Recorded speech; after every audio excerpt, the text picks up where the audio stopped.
Look, Chairman, we got like 3.5 minutes here. I mean, let's just do the impeachment. I mean, why continue to waste millions of dollars of the taxpayers' money if we're going to impeach because you believe you've shown he's committed a high crime and misdemeanor? What are you waiting on? Let's just do it. I mean, by the way, we got Chairman Jordan here also, the double chairman. Why aren't you guys calling for the vote in your committee? When is it going to happen? When can we tell the American people you're going to stop wasting their money and just call for the vote on impeachment? Gentlemen, you? Sure. We don't do snap impeachments like you guys. We actually do the facts. We do oversight according to the Constitution. You're never going to call for it. You're never going to call for it. I mean, you can predict the future. How do you know? You guys only have 6 more months probably in power, right, until the election. So are you going to do it in 2 months? Are you going to do it in 3 months? Like, tell the American people. Does the Constitution put a time limit on oversight? I didn't read that in the Constitution. If you believe you can't call for the impeachment now, then what you're admitting is you haven't yet proven that he's committed a high crime and misdemeanor. You haven't proven it yet. Otherwise, you would call for it, I assume. We're doing our work. Okay, so they haven't proven it, right? They haven't proven he committed a high crime and misdemeanor. Otherwise, we would call for impeachment. So look, the chairman knows me well. I mean, I'm just here to help him, right? And so I just think we should do it today. Let's just call for it. I'll make the motion, Mr. Chairman. I want to help you out. You can second it, right? Like, make the motion to impeach President Biden. Go ahead. It's your turn. You second it. No, nothing. Okay, we got nothing. Mr. Chairman, Mr. Jordan, would you like me to yield to you, express your support for Mr. Gates' legislation I'm going to yield to Mr. Gates. No, I'm yielding to you, Mr. Jordan. Well, I'm going to listen to Mr. Gates' compelling arguments that I know will be coming, and then we will have a debate. Reclaiming my time, I'd be happy to yield to you for the purpose of... I appreciate your willingness. Mr. Jordan, if you let me finish. I will. It would eliminate the Bureau immediately after enactment. Do you support that, Mr. Jordan? Yes or no? I've given my answer. Do you support it? I've given my answer. Yes or no, Mr. Jordan? I've given my answer, Mr. Schiff. Okay, I guess your answer is you don't support it, or you're afraid to say that you do. But I'm happy to yield to Mr. Johnson or Mr. Biggs or Mr. McClintock, Mr. Tiffany, Mr. Massey, anyone. Anyone else like to join Mr. Gates? And anyone like to express their support for Mr. Gates' effort to abolish an entire federal law enforcement agency? Anyone over there? The fact of the matter is that this committee, which may go down as one of the most useless and worthless subcommittees ever created by Congress, is called the weaponization of the federal government. And the reason we all know now that this was created and stood up is that the Republicans are trying to flip the script and to distract from the fact that the true weaponization of the federal government with evidence and facts and support was done by Donald Trump and his administration and will be done by Donald Trump and any future administration. What we should be focusing on is Chairman Jordan abusing the power of his committee in the Congress to subpoena state prosecutors in an effort to undermine their prosecutions of his revered friend, Donald Trump. That is no place for Congress to be, no place for the committee to be. That is a true weaponization of the federal government. Special Counsel Robert Hur stated on page 1 of his report, quote, "Our investigation uncovered evidence that President Biden willfully retained and disclosed classified materials after his vice presidency when he was a private citizen. Joe Biden not only kept information he wasn't allowed to keep, he shared it with people who weren't allowed to see it. To date, Attorney General Garland has failed to produce the audio tapes. To determine whether Special Counsel Hur appropriately carried out justice by not prosecuting, not recommending for prosecution the president, the recordings are necessary. The transcripts alone are not sufficient evidence of the state of the president's memory, frankly, because the White House has a track record of altering the transcripts. The department has a legal obligation to turn over the requested materials pursuant to the subpoena. Attorney General Garland's willful refusal to comply with our subpoena constitutes contempt of Congress." It is a height of hypocrisy for the chairman of this committee to try to enforce a contempt subpoena against Merrick Garland when this chairman himself ignored a bipartisan congressional subpoena. Now, I've been to a number of proceedings in my time in Congress and in the state legislature that have been relatively stupid.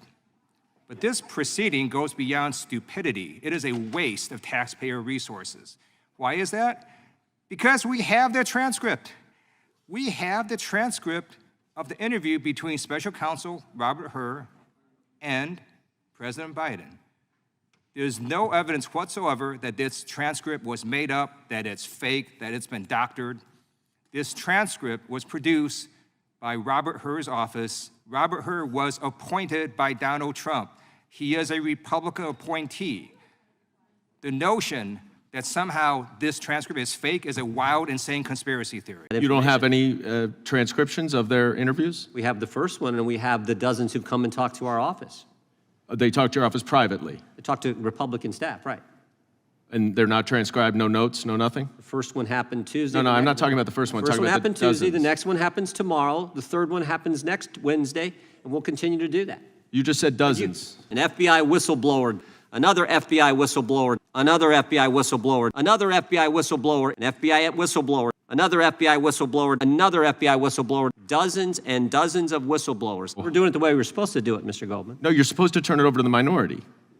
When they come and testify, you'll have access to the transcript like everyone on the committee will. You mean your staff is not going to turn it over to our staff? We're just in the dark? Just in case members are unfamiliar with what we would be abolishing under that legislation, the ATF's responsibilities include investigation and prevention of federal offenses involving the unlawful use, manufacture, and possession of firearms and explosives.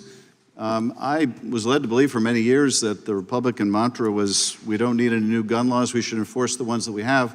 But apparently, today, they don't even want those laws enforced.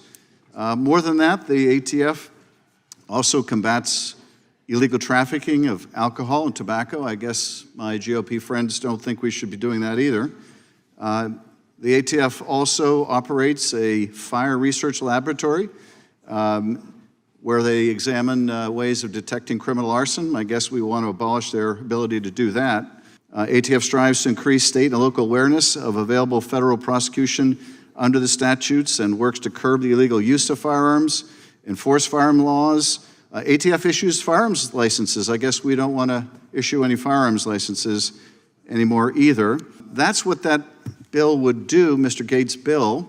It is, one of the clearest efforts to defund law enforcement.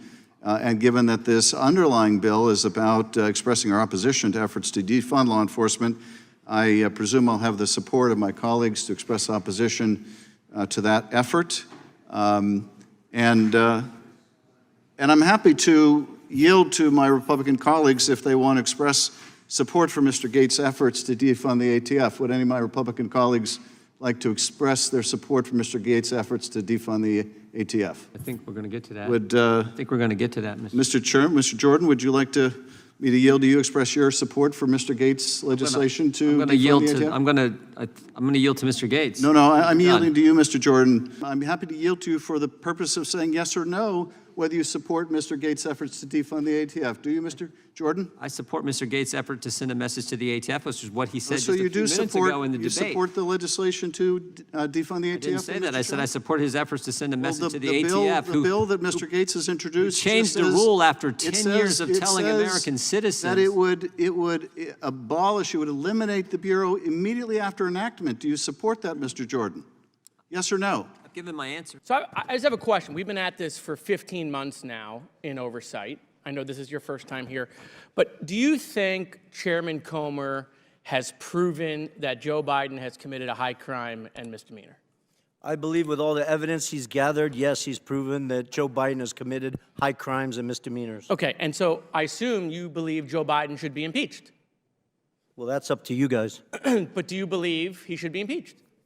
It's yes or no. Do I personally believe you. Under constitutional... No. You personally, do you believe he should be impeached? I do. Okay, and you believe that because you believe Chairman Comer has proven that he committed a high crime and misdemeanor? No, because I know that he committed high crimes and misdemeanors. Okay. I was involved and saw them happen. Right, but obviously, with all the evidence, you must believe that all of these hearings for 15 months, that the chairman has proven that, right? You re-ask the question? Sure. I'll sum it up. I assume you believe he should be impeached, but my point is that the chairman has not yet moved for that. So I want to, with my last couple minutes, show the American people that they're never going to impeach Joe Biden. It's never going to happen because they don't have the evidence. Okay, this is a show. It's all fake. They just want to do these hearings. It's not leading to impeachment. They're lying to their base on Newsmax and Fox, leading these people to believe that they're going to eventually impeach the president. It's not going to happen at all, ever, period. They don't even have the votes, even if they had it in committee.